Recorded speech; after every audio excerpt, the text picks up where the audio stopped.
Assalamualaikum warahmatullahi wabarakatuh. Jumpa lagi dengan saya di Abil Maiwa Channel. Jadi teman-teman ya, channel ini adalah merupakan channel pendidikan tempat kita berbagi tentang aplikasi pendidikan Microsoft Office serta tips dan trik komputer. Jadi pada video kali ini teman-teman ya, kembali lagi admin akan mencoba ya mengangkat informasi atau judul video seperti ini, merinding info terbaru Menpan RB syarat wajib agar honorer diangkat ASN P3K tanpa tes. Wow, jadi sebenarnya Bapak Ibu ada peluang honorer untuk bisa diangkat ya Bapak Ibu menjadi ASN P3K di tahun 2024 ini tanpa tes.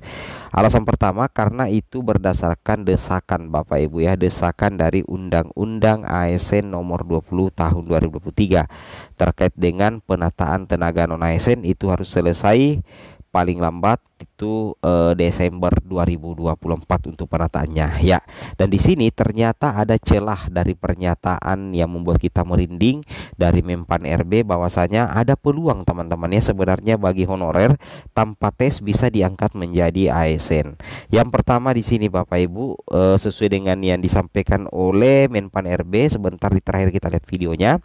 Yang pertama itu adalah terdata di database BKN. Honorer itu harus terdapat atau terdaftar namanya atau data-datanya di pendataan BKN.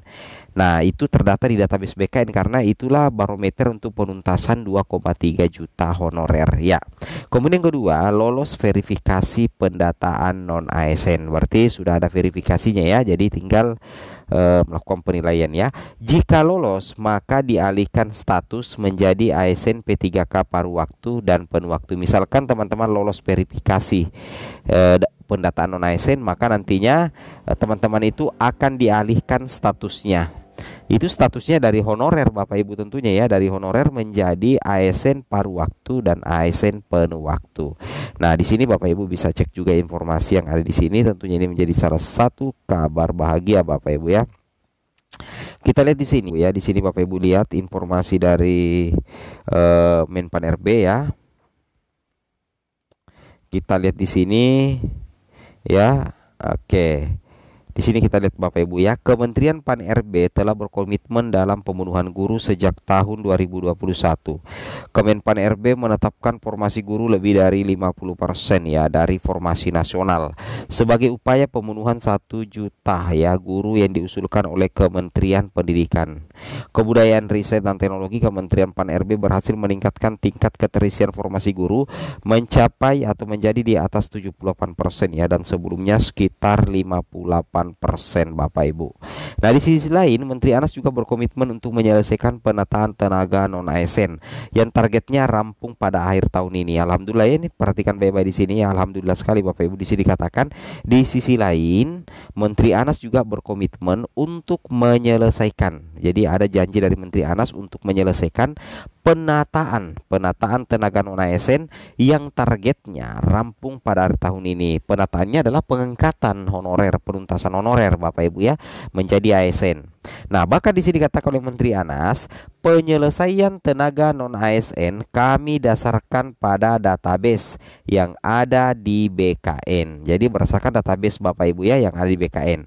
Yang mana kalau kita perhatikan PLT Deputi Bidang SDM Aparatur Kemenpan RB Bapak Abbas Subagja menjelaskan Bapak Ibu ya, menjelaskan Kementerian Pan RB membuka ruang ya, membuka ruang yang lebih untuk usulan guru khususnya instansi daerah di regional 2 ya Bapak Ibu masih bisa mengusulkan kebutuhan guru melalui informasi hingga 2 Maret 2024 dengan afirmasi ini ya. Jadi nantinya untuk formasi guru itu juga ada afirmasinya Bapak Ibu ya. Dengan afirmasi ini harapan Kemdikbudristek bisa mengoptimalkan usulan guru bahkan kalau bisa hingga memenuhi target 1 juta guru. Nah, untuk lebih jelasnya Bapak Ibu simak video berikut. Pak Ketua, yang pertama 3 langkah kebijakan penataan non ASN.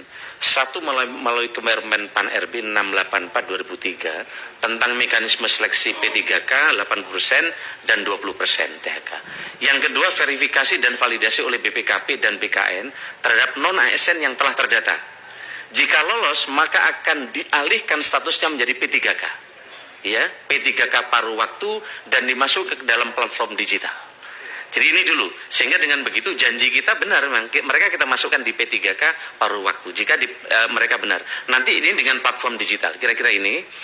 Kemudian step ketiga, jika ada kebutuhan dan anggaran, maka PPK yang paruh waktu akan diproteskan untuk mengisi formasi P3K penuh waktu melalui metode pemeringkatan kinerja. Ini, sehingga nanti seleksi yang rumit tadi bertahap, karena ini kan baru nih Pak. Seleksi ASN kan sudah diproses sejak undang-undang ini, belum ada yang sekarang ini yang kami sampaikan, kan gitu Pak Gus. Seleksi ASN sejak undang-undang ini kan sebelum diundangkan sudah proses.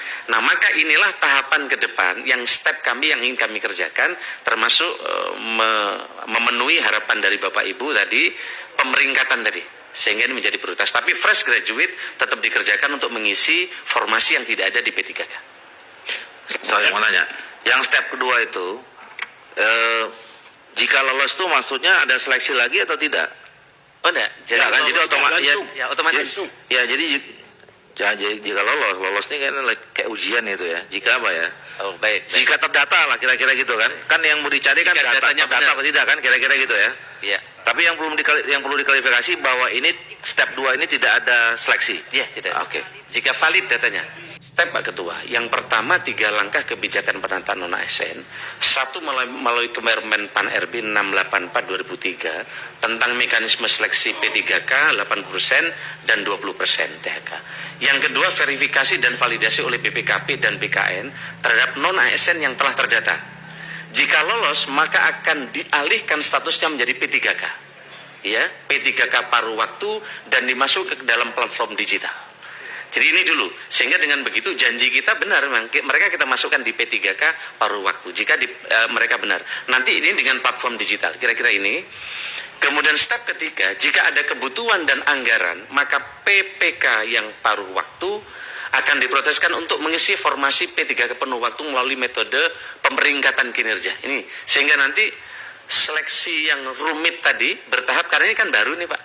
Seleksi ASN kan sudah diproses sejak undang-undang ini, belum ada yang sekarang ini yang kami sampaikan, kan gitu Pak Gus. Seleksi ASN sejak undang-undang ini kan sebelum diundangkan sudah proses. Nah, maka inilah tahapan ke depan yang step kami yang ingin kami kerjakan, termasuk memenuhi harapan dari Bapak Ibu tadi, pemeringkatan tadi, sehingga ini menjadi prioritas. Tapi fresh graduate tetap dikerjakan untuk mengisi formasi yang tidak ada di P3K. Saya mau nanya, yang step kedua itu, jika lolos itu maksudnya ada seleksi lagi atau tidak? Oh enggak, jadi ya, kan, jadi otomatis. Ya, jadi jika lolos ini kan kayak ujian itu ya. Jika apa ya? Oh, baik. Jika terdata lah kira-kira gitu kan. Kan yang mau dicari kan data apa tidak kan, kira-kira gitu ya. Iya. Tapi yang perlu diklarifikasi bahwa ini step 2 ini tidak ada seleksi. Iya, tidak. Oke. Jika valid datanya. Step Pak Ketua, yang pertama 3 langkah kebijakan penataan non-ASN. 1 melalui